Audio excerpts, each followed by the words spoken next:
In this second class for week 4, we'll expand further on responding to an academic essay. We'll equip you with more tools to respond to your academic essay, and we'll actually assign the essay in this class. We'll look at how to respond to texts, the broad themes in regarding the pain of others. We'll have an in-class discussion on a video called War School, and finally we'll assign the Unit 2 essay. So the different ways of responding to text, I've given a summary over here. If you want more details, you can refer to the Penguin Handbook that has a lot of examples and more of an elaborate description on the same subject. But this should give you a broad overview of the different ways you can respond to texts. I would expect you to use one of these methods when responding to your Unit 2 essay. One is the most basic response is agree or disagree, but with an academic essay this goes a level deeper because you need to provide concrete examples as to why you agree or disagree with something that the author says. So either you need to point out a content fallacy, or you need to say that you've had a contrary personal experience and then describe the experience itself. So for instance, if you say, I don't agree with the fact that war photography beautifies an ugly battleground, you need to explain why you looked at a war photograph at a certain point, describe the photograph itself, and explain the impact it has had on you. Or you can also point out a content fallacy, saying, per a psychological study, war photographs have this sort of a negative effect on the mind, so therefore they don't beautify and they only uglify. So provide solid examples for either content fallacy or contrary personal experience. That's for agreeing or disagreeing. Reflections, if it provokes an existing thought or spurs new ideas. So if you've had a certain idea on war photography, if you've had a certain idea on memorials built around war photographs, you can explain those thoughts. Or maybe if you've had new ideas, maybe you've gone and actually visited a war memorial after reading the essay, or you've spoken to people based on the content of the essay. So then you can put in those new ideas or those thoughts and explain why you've had these ideas based on what you've read. So quote what you've read and explain, express your thoughts and explain the connection between your thoughts and what you've read, why there was this connection formed between the two. Conversation is where you add with your own experience or revise the authors in order to bring it closer to your own personal experience of reality. So I had a student in my class who actually responded by writing about the photographs of 9/11, because Sontag starts off her essay right towards the beginning. She talks about the photographs of 9/11, and he explains how he was an 8-year-old when the whole catastrophe happened, and how he was in New York City, and he explained his own feel of the city and his own visual experience of watching the towers go down, and how the whole media responded to it, how his family responded to it. So there was a lot of personal experience added. So it's more like two people having a conversation. So the author says, this is my opinion on photographs of 9/11, and then he responds in the conversation saying, well, this is what I think based on what I've seen and experienced by actually being there. You can also include anecdotal experiences, things which other people have experienced. Maybe if you've spoken to a war veteran and he or she has shared some experiences with you, then you can add those over here. Extensions, if you feel that the author has taken you to a certain point and stopped there, but you feel that the argument can actually be extended, then you can provide examples and analysis to show this is how the argument can be extended. I had a student in my class who talked about the lynching photographs and explained how the author takes it up to a certain point, and how lynching photographs can actually be further used to quell any other feelings of racial discrimination, and connected it to another photo essay that talks about racial discrimination. And sort of what she did was to connect the two, photographs of lynching and photographs of on racial discrimination, and she brought the works of those two photographers together. So that's something you can do. And tempering is where there's certain aspects of implication that the author did not consider. So if she made statement A, she says, you can say, well, the author Sontag made statement A without considering these possibilities. So when you make a statement, the author makes a statement keeping certain influences in mind. So if she makes a statement saying, even if the battleground itself is ugly, the images themselves, the photographs themselves are beautiful. Or if she says, if something is made part of a movie, it's fine, but if it's part of just a still photograph, it's considered inauthentic. Or when she's describing public perception on war photography, so she has certain factors in mind. Maybe she's not considered all the factors. If you think there's certain aspects or implications the author didn't consider while making a statement, you can say the statement is not necessarily true because the author did not consider factors A, B, and C. Rhetorical analysis is where you look at the purpose versus effectiveness because of the contextual choices. So if the purpose of a statement is to have a certain effect, but the statement is not effective enough because maybe the examples provided are not sufficient, or maybe the examples don't correlate to the statement being made, maybe there is not sufficient analysis. So contextual choices include analysis and examples. So if either the analysis is a little weak or if the examples provided are not relevant enough or strong enough, that's when the purpose of a statement the statement is not as effective. It's not living up to its purpose fully. So if you feel there is a statement that is not living up to its purpose, that's not effective because of poor analysis or lack of supporting examples, then you can do a rhetorical analysis of that.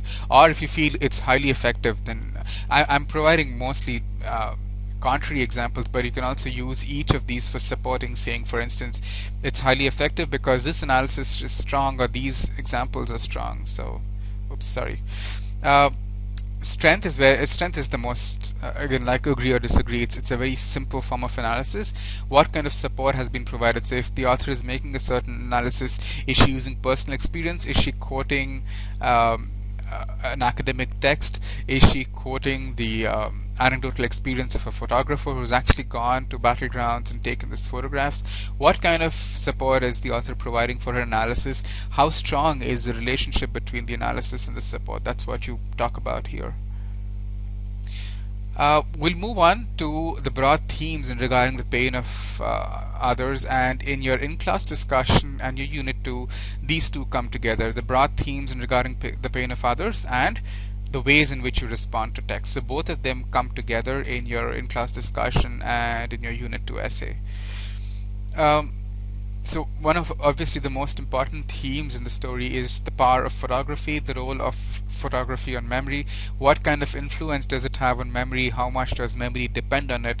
Why do people have memorials? So all these are around the relationship between memory and photographs, and also the power of photography.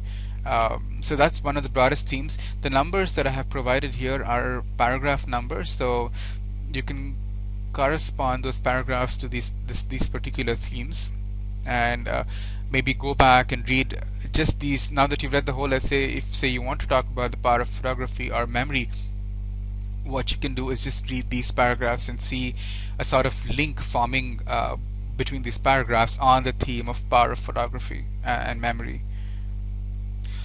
Beauty versus uglification, again, this is something which he touches upon. It's like more like a cornerstone of a discussion on war photographs, and these are the paragraphs where she discusses this. A lot of students in my class chose to respond about this because there is a lot of material and there is a lot of, in a way, personal experience that they can bring to the fore. Personal experience need not necessarily be about war. Maybe you've never experienced war in your life, but you might have experienced this theme in other areas of your life. So I had 4 students last semester who talked about video games, war-based video games, and how they're doing something ugly, constantly killing people, but how the graphics are still beautiful, and they connected that to the theme of war photography. So you can draw any sort of a parallel connection to have a conversation with the author. So just think about this as you sitting across a table with Sontag and having coffee and discussing. She's talking about war photography, and because the underlying theme resonates with you, you connect your experience to the theme, and that's how you draw a connection, which is why I provided these broad themes. Staged versus real, whether the photograph is real or it's been staged. If it's been staged, what is the effect? Is the effect important, or is it important to be authentic to the experience of war victims and warriors? That's what is staged versus real. War versus peace, this is something she starts off with saying war should be the exception and peace the norm, but in reality peace is the exception and war is the norm. And then she brings up this topic over and over again. And she also talks about the role of war photography and how these photographs actually help us remember the atrocities of the past, and therefore maybe nudge us into not committing these atrocities again in the future. So you can connect those two. And memorials and art, this is personally my favorite theme, because I love art and I love war memorials, because I think news articles on war, and this is completely a personal opinion, because I think news articles on war give us statistics to give us how many people died on each side, what kind of a loss in terms of the economy, finances and manpower each side has had, who has won the battle, what is the gain in terms of land and in terms of borderlines. But I think what a war memorial does is to personalize the war story, bring it down to the level of individuals, and look at how individuals suffered, what kind of an impact it had on their daily lives, on the objects they use in their everyday life. Because if your everyday life gets disrupted, the thing that connects you the most to your everyday is the objects you use, the cooking utensils, the books you would read, the objects you would use in your personal religious ceremonies, the kind of clothes you used to wear. Those everyday objects which get woven into the fabric of your life are the ones that become extraordinary and special when war disrupts your normal life. If you have a chance to go to Chicago and visit the Holocaust Museum there, I would highly recommend it, because it's one of the most authentically done war museums, war memorials, which showcases all these everyday articles of the people who were victimized in the Holocaust. So these are the broad 5 themes in regarding the pain of others. So how does all this come together? So go to week 4. There is a YouTube link provided in week 4 class 2 discussion. The link is for the short film, a 6-minute film called War School. Very hard-hitting film. For those of you who have children, I would advise you to watch it when they're not around. It is an R-rated film. There are children acting in the film, but the content is definitely very hard-hitting. Answer these questions after you watch the film. Take a few minutes to absorb the film after watching it, and then answer these questions. We've looked at 5 broad themes around regarding the pain of the others. But this movie is also about war, the impact of war. So take one of those 5 broad themes and apply it to this movie. So you can say, this movie reminded me of the theme beauty versus uglification, or this movie reminded me of the theme war versus peace. So pick up one of the broad themes that you think resonates with this movie, The War School. Now explain why you apply this theme to the movie using one of the response methods. So you can reflect on it, you can agree or disagree. So use one of the 5 methods. You can temper, saying, well, this movie portrays the conflict between war versus peace, but it does not go all the way because it could have provided more examples. So use one of the response methods to respond to the movie and to explain why you applied one of these 5 broad themes to the film. Fairly simple. Once you actually get down to writing it, go over the 5 broad themes again and watch the film. Once you get down to writing it, it's not as complex as it seems. 1 or 2 paragraphs is the expected length. Write to me if you have any questions. Looking at the homework, the Unit 2 essay, I'd recommend reading Writing to Analyze and going over the response methods.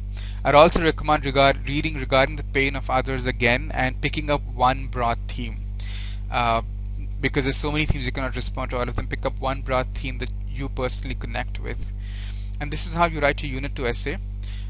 First, read the prompt for the essay. It has been uploaded in the Blackboard under week 4. It's called Unit 2 Essay Prompt. So read the prompt. It's very detailed. I'm expecting a response to that.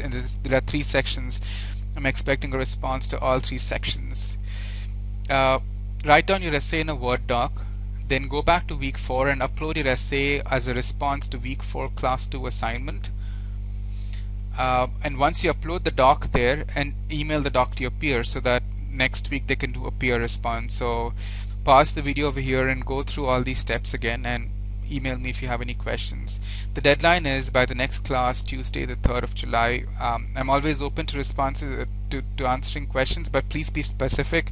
If you just write to me, if you write me an email saying what you're not able to understand, and specifically what you're not able to understand, I can help you better. So thank you.